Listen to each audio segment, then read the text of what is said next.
The mysterious boarding step installation. This may be a good time to find a small friend. When I bought my Cheetah, the previous owner had taken out the step. Years later, I reinstalled it. Then one day, after 40 years of use, I could feel it giving way.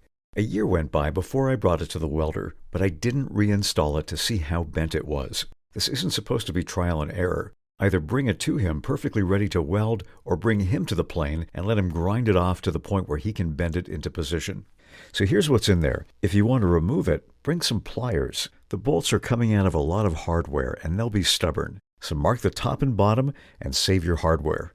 Install time. Get your hardware ready. I've taped the doublers onto the step strut.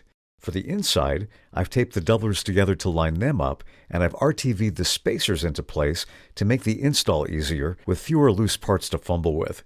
Then I lubed everything so the bolts slide through the spacers, the doublers, and into the nut plate more easily.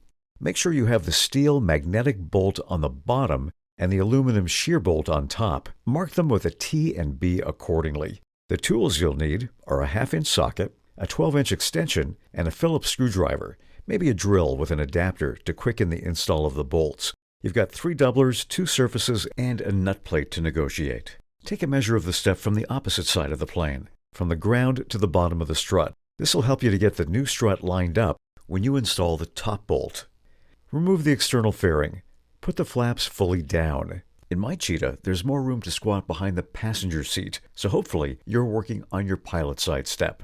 Pull the rear seat backs. Fold the seat bottoms up and over, unsnap the protective cover, lay out your tools. Step in carefully, don't step on your cables, and insert the doublers into position and the spacers into the holes.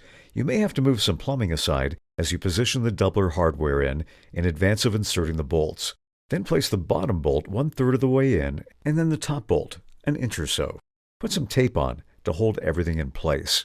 So your friend is on the ground positioning the strut. Give him a flashlight, make sure there's good lighting. He can see the bottom bolt when you insert it 1/3 of the way in, but you can't see the strut. So have him put the hole against the bolt, and you push it into the hole and screw it in. Finish it with a power tool if you want to. Get it snug, but you'll still need to pivot the step in order to find the hole for the top nut plate. Have him measure the distance now to get it into the neighborhood. This is a good time to ask your friend if the welder got it right, and if so, continue with the top bolt. You can find the top hole with a screwdriver as your friend pivots the strut, but it's likely right there if you use the measurement. Firmly tighten both bolts, and then remove the tape holding the hardware. Get your tools out, make sure everything's clear before you button everything back up. And then you can triumphantly take your first step onto your newly returned boarding step, and then wonder how you lived without it. Then step to the front or the back of the plane, praying that your welder got it right this time. Replace the fairing. Total job time is about 30 minutes. Inside the hole, 3 to 5 minutes, depending on if you have your act together before you get in there. Happy boarding!